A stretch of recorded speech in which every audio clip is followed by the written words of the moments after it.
Yon, what's up? Ayan, kamusta mga utol? And then welcome sa video na ito. So once again, this is pa yung kaibigan ni Kiko. By the way, sa mga hindi pa pala nakapag-subscribe or nakapag-follow dyan, yes, alam nyo na po yung dapat ninyong gagawin, which is sapat na po yan para mas lalo pa tayong magaganahan. Okay? So ito mga utol, dagdagan ko na naman ang inyong mga kaalaman. Kasi ito ha, ang magiging topic natin sa video na ito ay mas lalong maging babaero yung isang lalaki sa ganitong gawain ng babae. Yes. Well, bakit nga ba marami ng babaero sa ngayon? Marami ng salawahan. Marami ng maluloko na lalaki. Na kung titignan, is parang wala nang halaga yung isang babae pagdating sa mga lalaki. Niloloko na lang yung babae, pinaglalaruan, kung minsan isang ginagawang fubo. Yes, alam nyo na yung ibig kong sabihin ha. Or kung minsan is, bakit may mga babae din na pumapatol na maging friends with benefits na lang? Or maging placeholder? Yes, so again, sa mga lalaki kasi utol, actually given na ito sa amin na syempre yung pagiging pagkababaero ay nandyan na yan, pero marunong kaming mag-control, marunong kaming pigilan yung aming sarili, lalong lalo na kapag yung isang babae ay nire-respeto namin. Dahil na rin sa pagmamahal syempre.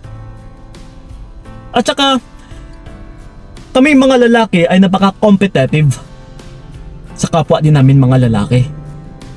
Na kung pwede lang is ako yung pinakamalakas, ako yung pinakamagaling, ako yung pinakapogi, ako yung habulin ng mga babae, magaling ako dumiskarte. Yes, may mga ganon sa aming mga lalaki. Na kung pwede lang is mangunguna siya or maging number 1 siya. So, pero mas lalo pa itong nagagatungan dahil din sa pinapakita ng babae. Na mas lalong kinokonclude ng isang babae. Nakahabol-habol yung isang lalaki. Nakahabol-habol pala talaga siya. Kasi sa maling gawain din ng isang babae. Na kung tutuusin utol is wala na ring ibang nagpapalakas pa sa mga lalaki kundi yung babae lang din. Mas lalo mo siyang pinapalakas sa pamamagitan ng paghabol mo, pagmamakaawa mo, ikaw pa humihingi ng sorry kahit nakagawa siya ng kasalanan, nag-i-stay ka pa rin na kahit nasasaktan ka na, naghihintay ka pa ng pagbabago niya, na kung minsan din is ikaw pa itong naghihintay din ng pagpanumbalik niya na kahit siya rin itong nakagawa ng kasalanan, na kahit niloko ka na. So dito po mafe-feel naming mga lalaki na ito pala yung worth namin, na ito pala yung halaga namin, na kung minsan is hindi naman ito ramdam ng isang lalaki, pero sa pamamagitan ng pinapakita mo sa kanya na hinahabol-habol mo siya, ay mas lalo niyang mararamdaman at saka makikita niya yung halaga niya na uy, ganito pala yung halaga ko. Hinahabol-habol pala ako ng babae. Kahabol-habol pala ako. Ibig sabihin, yung value ko is napakataas. Yes. Dahil po yan utol sa pinapakita mo sa kanya, sa pagtrato mo sa kanya. Na yung kulang na lang is parang tinuring mo siya. Na parang siya yung Diyos mo, pinatong mo siya sa pedestal, nandyan siya, mataas sa'yo, and then ikaw is nakatunganga sa kanya. Yes, nakatingala ka sa kanya. And then ikaw naman is yunuyukuan niya. So, pareho lang ito sa makina na parang ikaw ito nga nagbibigay sa kanya ng baterya, ng gasoline, na inaalagaan mo siya para mas lalong maging malakas. Pero ikaw naman utol is pinapabayaan mo yung sarili mo. Isa ito sa sanhi, that's why na mas lalo pang naging babaero yung isang lalaki. Once na pinaramdam mo sa kanya kung ano yung halaga niya.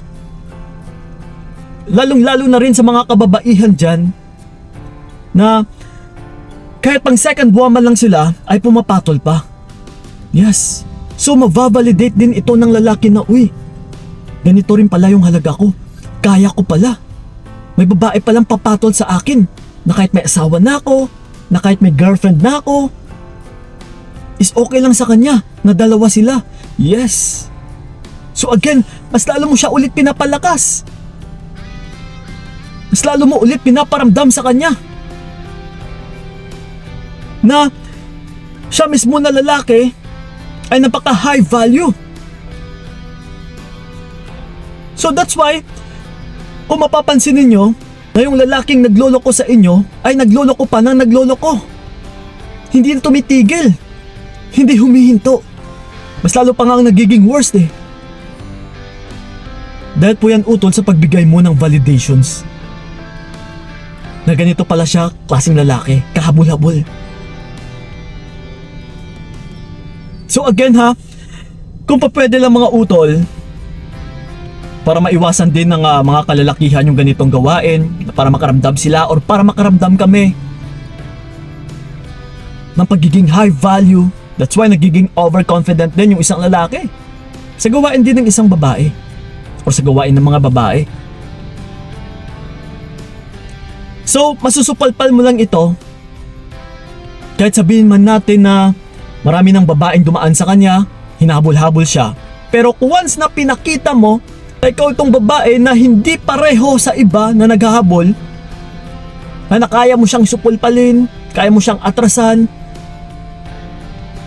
na pinakita mo talaga sa kanya na wala din siyang kwenta na klaseng lalaki sa pamamagitan ng pag-pull away, sa pamamagitan ng hindi na nagparamdam. So ganun po mga utol. Again ha, para sa kaalaman na rin ng lahat, please lang, magtunan kayo mga babae. Huwag niyong palakasin yung isang lalaki. Dahil kung minsan hindi naman namin yung ramdam eh. Hindi namin alam kung ano yung value namin. Hindi namin alam kung ano yung worth namin. Pero dahil sa pinaparanas ng isang babae, sa kakahabol ng isang babae, sa pagmamakaawa ng isang babae, sa pagluluhod ng isang babae, sa paghingi ng sorry ng isang babae na kahit mali pa namin, ay talagang makukonclude din namin utol. Na uy, dahil ka lang, parang okay to. Ganito pala ako kalakas. Ganito pala nakalakas yung dating ko or yung karisma ko. Yung tipong parang hindi pala mabubuhay yung babae kapag mawala ako. Yes. That's why mas lalo niya pa itong susubukan sa ibang babae. Oh no. Susubukan ko nga. Kung tatalab pa rin sa ibang babae. Yes, utol. So again ha, kung pa pwede lang, once na nakagawa sa inyo ng kasalanan or pagloloko yung isang lalaki, atrasan nyo. Ipakita nyo na kaya nyo ring mabuhay kahit wala siya. Ipakita nyo na hindi siya kahabol-habol. Ipakita mo na hindi siya ganun kagwapo, na hindi siya ganun kalakas, na wala siyang kadating-dating pagdating sa'yo. Yes, utol. Dahil yun po ang mararamdaman din ng isang lalaki once na pinaramdam mo rin sa kanya. Okay? So yun lang po mga utol ay yung tanging dahilan din or isa sa mga dahilan kung bakit mas lalo pang nagloloko yung isang lalaki.